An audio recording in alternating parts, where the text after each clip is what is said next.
Hello and welcome to Inside Edition Can't Miss, featuring stories you just have to see. Everything just kind of like shut off. I gave up. Like I was like, no, there's no point to anything. Like I'm done, if that makes sense. I'm just done. Caitlin Palmieri is putting her life back together after learning her ex-fiance wasn't who she thought he was. So we met on a dating app. I was living in Astoria in Queens and he was living in Manhattan. He proposed December 2019. So much fun, like just so charismatic, funny. The thing that I would say I loved most about him was just he made everyone feel super comfortable. He had this like very loud, like funny laugh. I was super attracted to that confidence and sense of humor.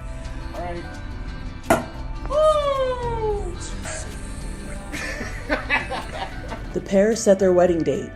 The night before was our rehearsal dinner. It was just like such a great night. It was just, a very happy occasion. Everyone was like really great state of mind. I was very grateful to have that memory. Ooh, mama! August 22nd, 2020 came. We weren't staying in the same room the night before the wedding. And I woke up to the hotel phone ringing. And it was my mom. But I just was kind of like, what time is it? Like, where's with my hair appointment? Like, am I late? And I just remember her saying, like, you have to come down to the lobby. Something was up, did not sound right. I was just like, why? And she was like, please come down to the lobby. And I was like, what is going on? She's like, you just need to come down. And I was like, absolutely not until you tell me what's going on. I just knew something was wrong. I know my mom well enough. And then I just said, I'm not doing anything until you tell me what's going on. And she said, Eric died in the middle of the night. And I literally can explain it as like floating outside my body. Like I watch it like a movie. And I tell my friend, they can't process it. I think I'm like on the ground. And like the next few things are just kind of snapshots. And my parents and my sister and my best friend who, obviously in the wedding party, they're at my door. And I'm just looking at my sister, kind of like, explain it to me, I just like broke down. And the next few days continue in quite a blur. I have certain memories that stand out to me. But yeah, that was the morning of the wedding. Eric died of a heart attack. He was 33 years old. Leading up, he actually wasn't feeling great. He was complaining of some, like, he always had heartburn. They gave him like a steroid like a few days before the wedding, like just to kind of like, because he was just saying he was in a lot of pain and I'm getting married and want to be able to enjoy it. Like it was really uncomfortable. He was a healthy 33 young man with no medical history. Caitlin's grieving began. I gave up. Like I was like, there's no point to anything. Like I'm done. It took all of the wind out of me. I could barely be on my feet for a very long. I mean, it was like I had no control over my physical being. I was sick, obviously, so sick to my stomach. I couldn't, if I wasn't crying, I was sleeping or I was in some kind of like shock of some sort. Sometimes I would just have to like get up and walk to do something with my body, but it was like a shell of myself. Like I was so deflated. I was so deflated. Family helped Caitlin navigate her new reality. It's not like I was sitting there being like, okay, I want to kill myself, but I couldn't think past that. I didn't see a way past it. And so I didn't know how to describe it, but like, it felt impossible. I realized like, I have to tell somebody what's going on inside my head. My mom's with me and I said like, I'm so sorry, but like, you have to help me like end it. Cause I can't do this. Like, I promise you, there's just no way I can do this. And she said the best thing ever. She said, okay, we'll figure that out tomorrow. And it was all I needed to hear. I think I just needed that validation that like I was heard, that that it was an option, kind of like, because I had no options at that point. So it was just like a little bit of a sense of control back that I had felt like I had completely lost. I had a conversation with my sister and I'm like, you're gonna have to tell me what I'm doing here, because you know, it was like every hour I'd have a rush of like, no, this didn't really happen. What was really cool about my family and friends, they were so real with me. They found it normal that I couldn't get out of bed in the morning. You know, they found it, you know, I wasn't left alone for more, you know, than a few minutes at a time for weeks following. They just rotated, but just allowed me to be in it. But it was like I was a raw nerve. Social media helped her connect with others grieving. It's such an incredible community, you know, of people who go through horrific things and like survive them and are honest about it. And the second that I heard, I was like, it was a relief. Like I needed that. That's how I started getting through, really diving into it. But it also led her to a shocking revelation. November 2020 was his birthday. I'm like, oh, I want to go on Instagram. I want to post something about his birthday. And the first thing I see is like a post, and it was a picture of a conversation of two people. And one was like one person saying happy birthday to, and it was his last name. And then the response was like hearts. Just something is not computing, because I'm like, is that a coincidence? This is happening really quickly in my brain. And the dedication is about spending his last birthday together, and how it was this great night. And I'm like, just so confused. So I reach out to her and I'm like, I'm just confused. Like, did you know Eric? Like, what was your relationship with him? And then she told me. Her fiance was having an affair throughout their relationship. My body went numb. My body definitely went numb. My everything was like on fire. And I just was like, just send me everything you have if you have any like proof. He traveled for work, and that's how he met her.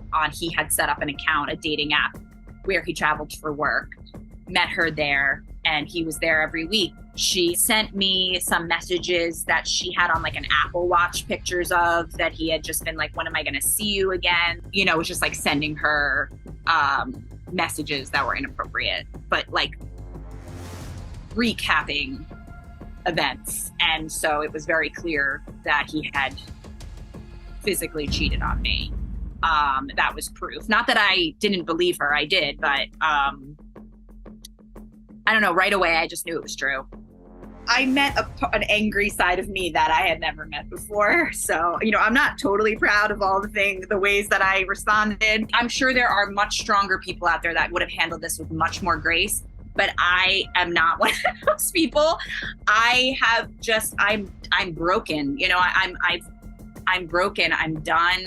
So it turned into rage, and I was waiting for it. I was waiting for like the sadness to come back, but it was this. It went from anger,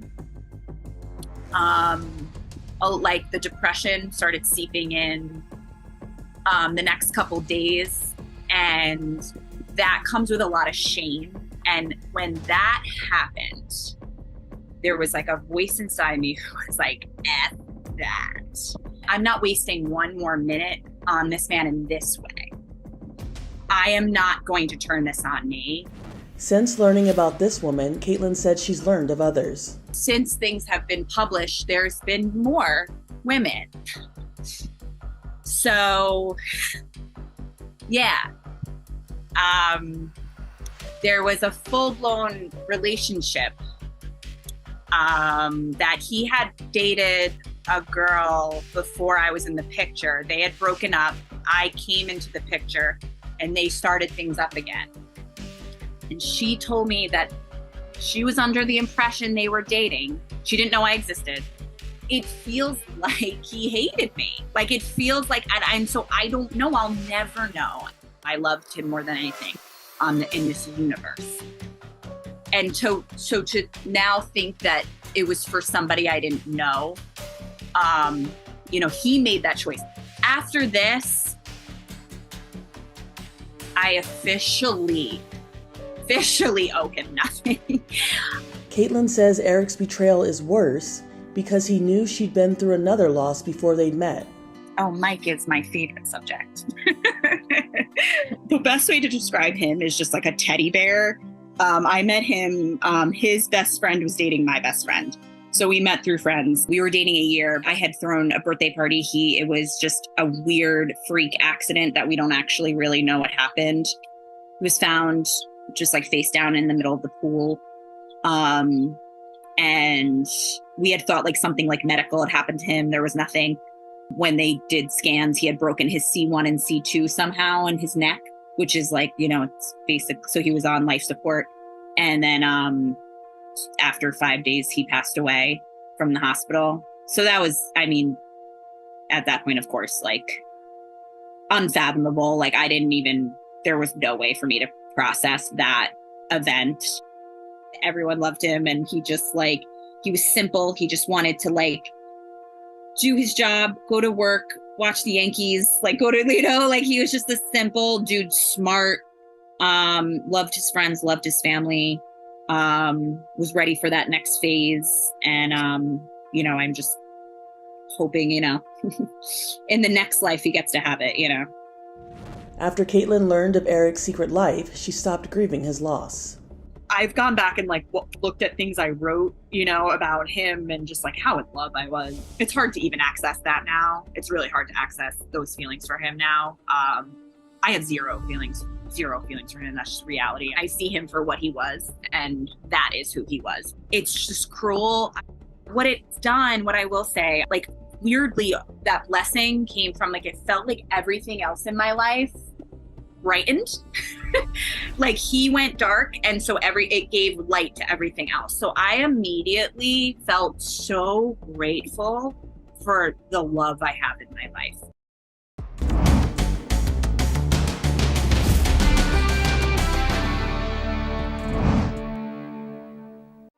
A fun day at the park. Whoa, what happened? She went up with straight hair and came down looking like this. Blame it on static electricity.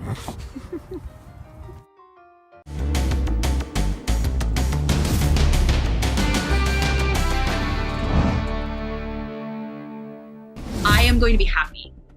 I'm done, because it's my only revenge that I can have. And hopefully help other people. Hopefully. I matter. My feelings matter. What I'm going through matters. What he's put me through matters. What he's taken from me. That's why it matters. The last few years have left Caitlin with long-term side effects. I've been diagnosed with major depressive disorder. I have generalized anxiety disorder. My sleeping is horrific. I'm on medication that causes a lot of side effects, but I need to be in order to function at work and make money. And I have lost years and I physically wasn't at many events of my nieces and nephews and family and friends. I've missed out because I couldn't physically be there. And then when I could physically be there, I wasn't emotionally there. And I'll never get that time back. She's determined to have some normalcy. Right after I found out about it, I was like, well, let's get dating. Even if, again, even just having fun, no, I am not. Yes, I am totally good in that, dating thing. I want to find somebody else. So yes, I am very open to dating. Social media and sharing her story helps her healing journey. I got through this so much because of strangers on the internet, widows I met through media, outlets, grief worlds, along with my support group, my young widow support group, and people who were honest about their experience. It saved me. Oh, my friends and family, yes, but this was another layer of saving me. So I just want people to know that, like, your truth is valid, it's worth being heard, and being witnessed can really save your life if you feel like you're desperately alone. And if me talking about it can maybe bring, some confidence in someone else to talk about something hard they're going through, I don't know, maybe that could help. I feel like I get closer almost to like forgiving him, because I feel like, I don't know, there's some kind of like pay it forward, and maybe this can be turned into something a little more positive, and so then I can get at a place of peace. For anyone in a dark place, Caitlin says it may not seem like it now, but you can make it through. If I can see through this, so can you. You go to the dark places, go there, talk about them. You can heal from them. You can. Don't avoid them. You gotta feel it. You gotta feel it. And it sounds cliche, but the point is that, like, go there. You are gonna be okay. You have yourself. You can save yourself. You have that inside you. You do. Just have faith in yourself. If you don't need anybody else to have faith in you, like, you can do it. Her husband was electrocuted in a hot tub while on vacation, and now she is breaking her silence. I'm never going to be able to celebrate another Christmas with him. I'm not going to see him grow old with me. Lizette Zambrano now finds herself a widow. Her 43-year-old husband, George, lost his life at a resort in Mexico, apparently shocked by an electric current the moment he climbed into the hot tub. I don't even know how I move on from this. I really don't. Just not having him here, not talking to him. In video sent to Inside Edition by her lawyer, she says she also sustained an electrical shock when she tried to pull her husband out. You come on vacation and you lose your life. That is a shame. We spoke to the grieving widow's lawyer. There was an electrical current coming from the hot tub that was electrifying that water. So something was happening with the hot tub that's not supposed to happen. Now, what exactly that is, we don't know. Similar accidents have happened before in both hot tubs and pools. These kids are being hauled out of a pool after getting a shock when they touch the handrail. There are ways to determine if there is an invisible electrical danger in your pool or hot tub due to defective pool lights or filtration systems. There's also this floating device called Shock Alert. Here's how it works. You drag it all the way around the pool. The manufacturer says a flashing green light means it's safe to swim. But if it detects an electric current, this happens. Now it's detecting voltage. One flash every 2 seconds. Meanwhile, a widow and her family are left to wonder how a father of two loses his life after stepping into a hot tub. I want for whoever is responsible to take accountability for this.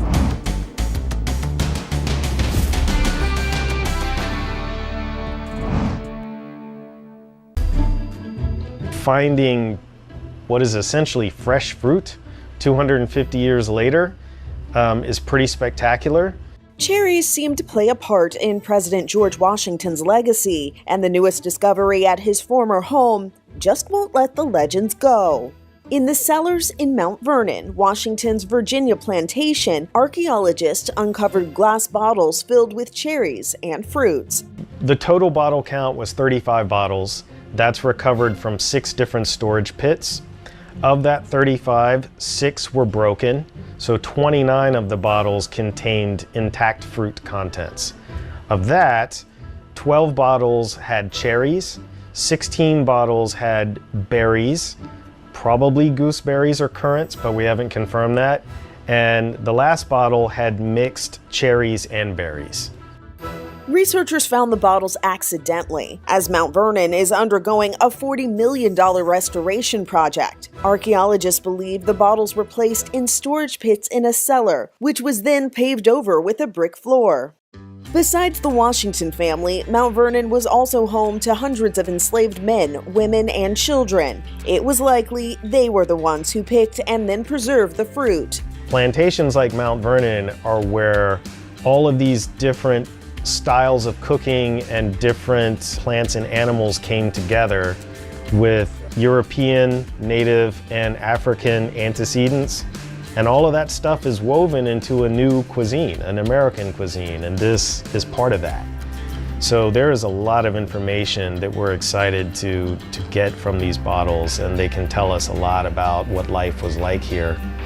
The U.S. Department of Agriculture plans to conduct DNA testing on the well-preserved 250-year-old fruit. Presumably they ended up on the Washington's table and were eaten either as just fruit out of the bottle, or they were baked into other confections or used in a different manner. We do know that the Washingtons were very fond of ice cream. These could have also ended up in ice cream, who knows? While the story about George Washington not lying about cutting down a cherry tree has been all but debunked, we do know the $1 founding father ate them. There's more Inside Edition streaming right here after this.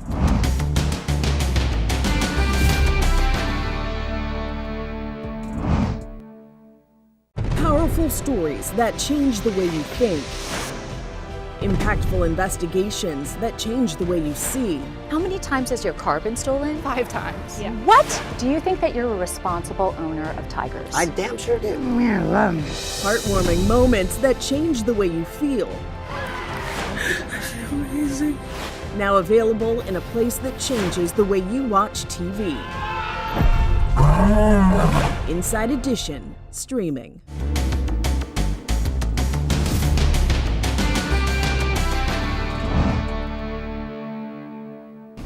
Hello and welcome to Inside Edition Can't Miss, featuring stories you just have to see. These kids survived shark attacks. I want people to see that I'm doing all right. I'm going to be able to walk. I'm going to be able to write. I'm going to be able to do just kind of like everything. It's just same old Paigey. In 2019, 17-year-old Paige Winter was attacked by a shark at a North Carolina beach. There has been a shark attack. There's somebody in the water bleeding. She was swimming when she was pulled underwater and attacked by a bull shark. Her father, Charlie, a firefighter and paramedic, saw blood in the water and sprung into action, punching the shark in the face to free his daughter. I immediately just started to hit it.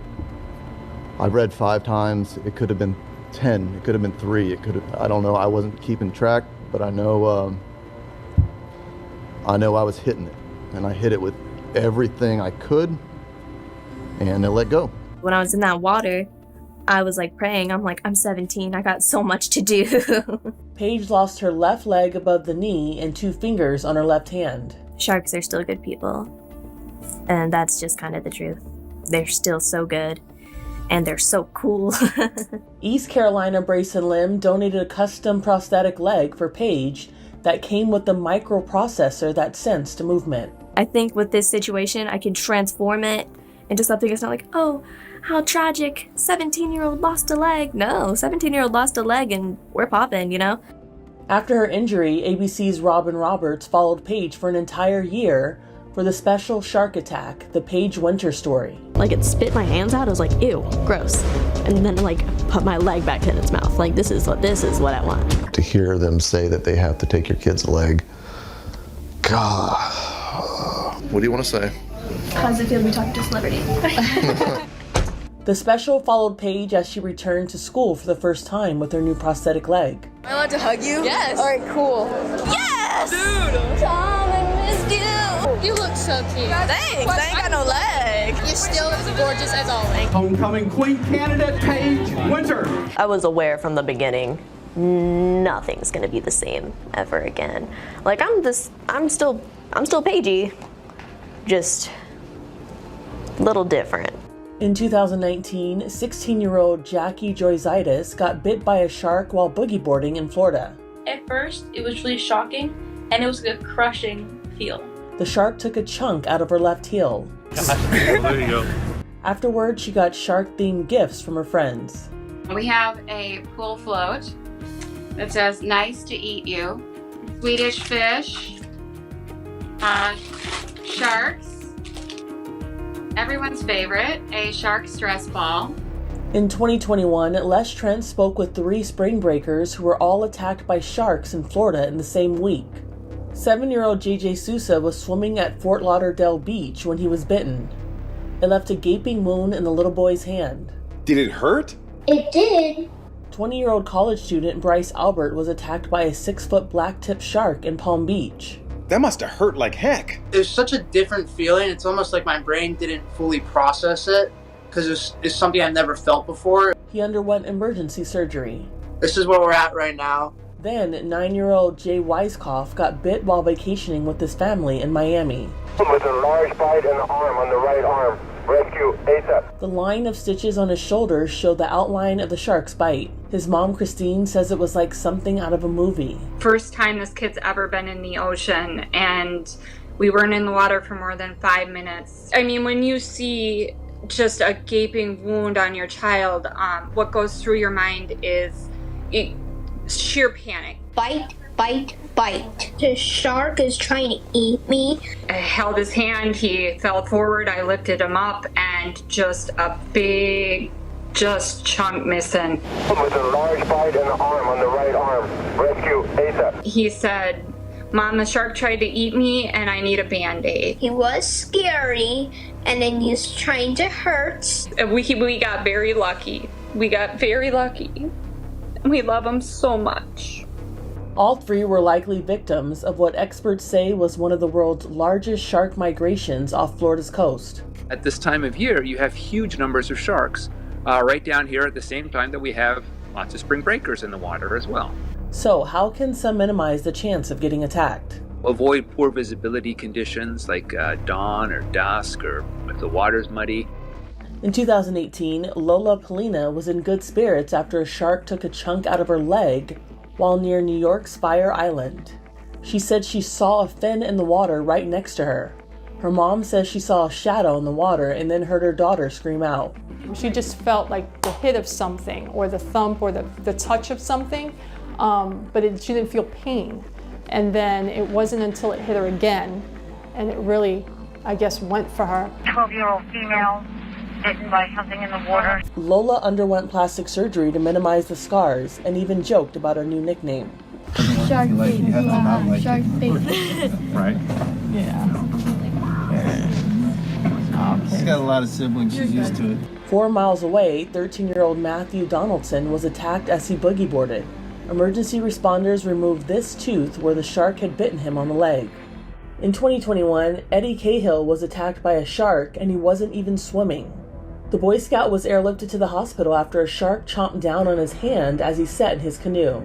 Everyone in the boat was kind of just like, oh my god, a shark, hit the boat. That's insane. And then I go and look down and I'm like, oh, I don't have a paddle. And then I kind of look at my hand and I'm like, I don't know if I have a finger. Can we send an air squad to 55 Charlie for a traumatic hand injury? The top of the mouth kind of hit along this area and deeply lacerated upwards. The 15-year-old and 9 fellow scouts were paddling off Catalina Island in California when the shark came out of nowhere.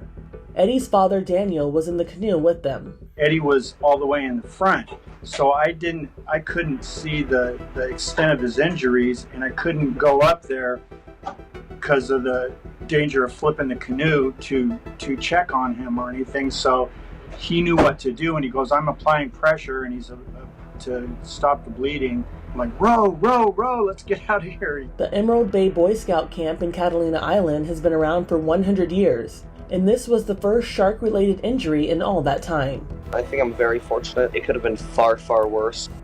From 2018, this is the aftermath of when 13-year-old Keen Webry Hayes was bitten by a shark while lobster diving. Rescuers dragged Keen ashore in a kayak after they heard his screams for help. They say the shark chased them, trailing the scent of blood. Keen is really special. He's really neat. He's very brave. He's very strong. He's a warrior. I just want to tell him that I love him from the bottom of my heart. And I am just proud of him. Afterward, Keen had no fear of getting back into the ocean. He said, Mom, the chances are so much more slim of a second bite. In 2019, 19-year-old Austin Reed recovered after a shark attacked him at Ocean Isle Beach in North Carolina. It like dragged me off my board, but at the same time I kind of kicked my foot like out of the water. Austin's sister called 911. We got a shark right here. Is there any serious bleeding? Yeah, but we haven't wrapped or keeping pressure on it. They said his bone is out. They say you can see it. I just wanted to get the bleeding stopped. Luckily, Austin's mom, also on the beach, was a nurse. I got a beach towel and made a tourniquet on his leg, so I really did go into nurse mode. In 2019, 7-year-old Chandler Moore was catching some waves with his dad when he suddenly wiped out and was knocked right off his board. I was assuming that a fish knocked me off. But it wasn't just any fish, it was a shark. They realized this when they got home and watched the GoPro footage. Sure enough, we see the fin from the black-tipped shark. It happened in New Smyrna Beach, Florida, known as the shark capital of the world. But Chandler says his close encounter didn't faze him. I wasn't really even that scared. I'm definitely going to go back out into the water.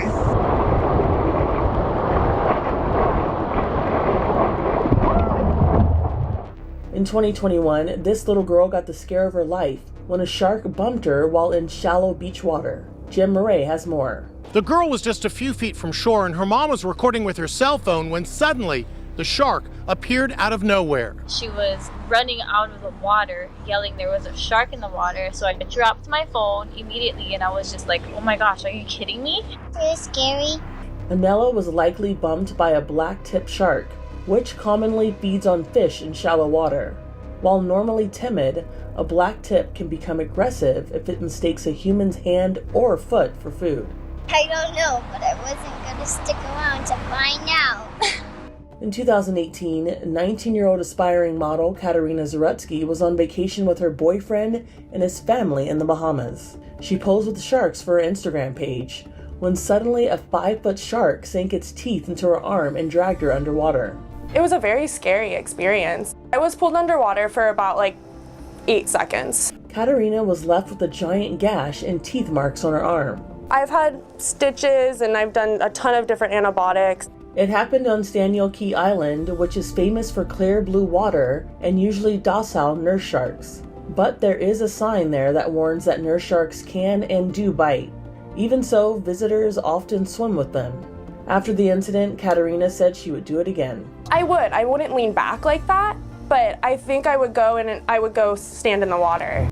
In June of 2024, Damiana Humphrey was splashing around in the ocean. Suddenly, she felt razor-sharp teeth biting down on her hand. One of my younger brothers, he screams, "A shark!" I was freaking out that I was going to lose my fingers or my hand. Lisa Guerrero has more. The 19-year-old was on vacation with her family in Galveston, Texas. As soon as she realized she was being attacked by a shark, she started fighting back. And I was like, oh no, what am I going to do? I got to my dad, and that's when I started screaming and crying. I could see the wound, and I told Damiana not to look at it.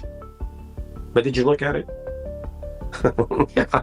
The shark severed 4 tendons. My hand is in a cast, so I can't move my wrist or my hand at all. First instinct when she got bit was to protect her siblings, to get them out of the water first. We think you are very brave. In 2003, 13-year-old Bethany Hamilton lost her arm when she was bit by a shark while surfing in Hawaii. You think you're going to surf again? I think. I know. Her determination to keep pursuing her passion inspired people everywhere.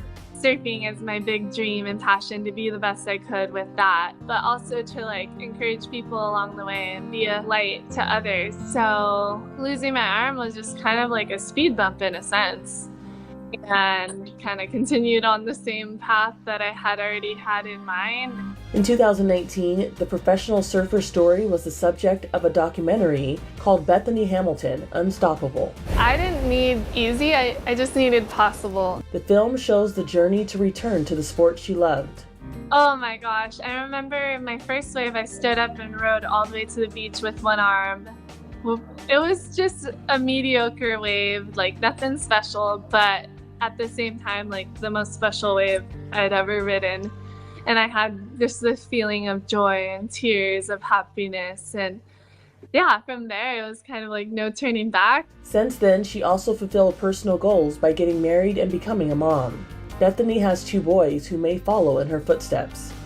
It's really fun, especially my 4-year-old who, he's getting into surfing. He loves the ocean. But you see when like little obstacles come his way, it's like, wow, like trying to communicate positivity and overcoming in a little person's voice, so to say, but like just simplifying it. It's not the first time her story has come to the big screen. Can you believe we get to come out here every day? Call 911. Teenage girl from the North Shore, shark attack.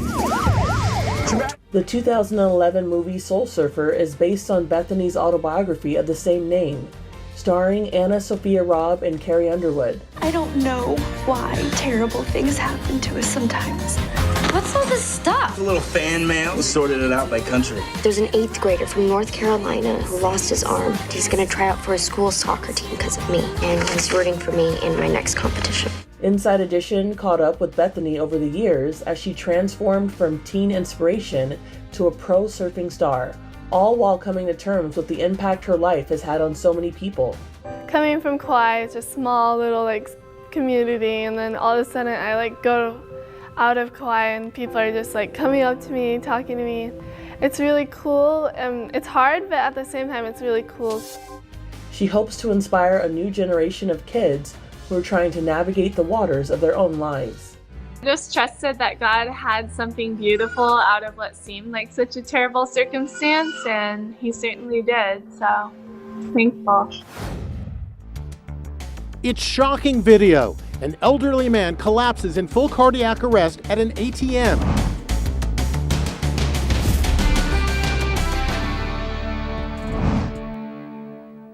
Guys, get off the hammock.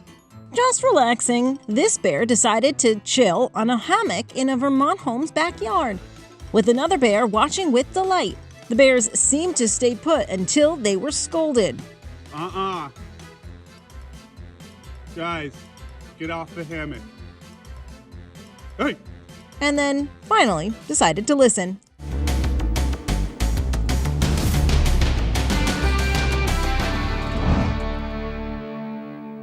FedEx says its drivers average between 150 and 175 stops per day. And one stop for this FedEx driver could have been his last, if not for a couple of good Samaritans who knew what to do.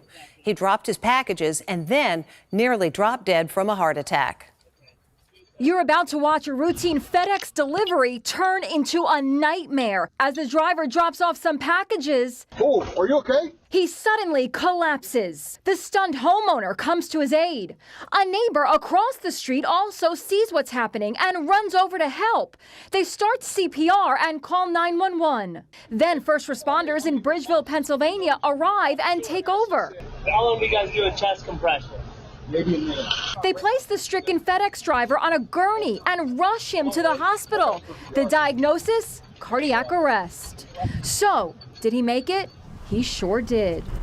How you doing, I am man? the FedEx guy. This exclusive video shows 43-year-old Adonis Whitner being reunited for the first time with the 2 strangers who saved his life. My girlfriend calls them my angels in disguise. Mark McCullough says he will never forget that awful moment Adonis collapsed at his doorstep. I called 911. As panicked as I might have been, right, I was doing my best to feed them information. Devlin Robinson, a state senator, had just pulled into his driveway when he saw his neighbor dealing with the crisis. I dropped everything, ran across the street, and I saw Adonis laying there, not breathing. Adonis's recovery is so amazing. The 3 men were able to joke about getting back together. I was expecting him to bring a package. Adonis says he remembers nothing about his collapse. His reaction to seeing that video? Kind of shocked, like, that happened to me? Like, that was me? And then looking really close, like, yeah, that's me. Oh, are you okay?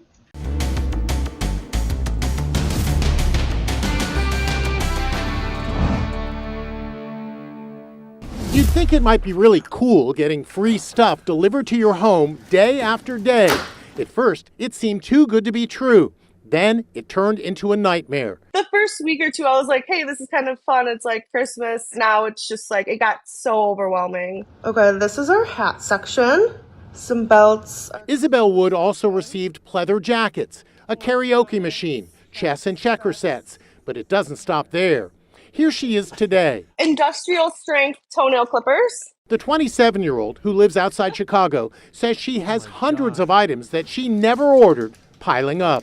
Wow, what's that? It's a camera. And there's no rhyme or reason to any of it. This is another steering wheel lock. We have about 5 of these. This is my dad's favorite. It's a crawfish trap. The weirdest delivery? It's cat perfume. You spray it on your cat. Were you expecting that some guy's going to show up, knock on your door and say, hey, where's my stuff? Yeah, I mean, at some point. There was so much, she enlisted her dad, Tim, to store the items. I went over there and looked at them first to kind of see what we've got. And then I had to go back and get a different car to put it all in because the car I had was too little. The packages are all addressed to the same person, first name Romeo, and they were all shipped from Temu. It's an online marketplace operated out of China. Isabel says she contacted Temu, but the packages kept coming. People all over the country are reporting they're receiving packages that they didn't order. The U.S. Postal Service warns it could be part of a big scam called brushing. What this means is that there has been a merchant or a seller on the e-commerce platform who has gotten your address, sent you this free item, all so that they can go on, pose as you, and write a rave 5-star review without you knowing about it. The good news, you can keep it if you want to. It's a crawfish trap.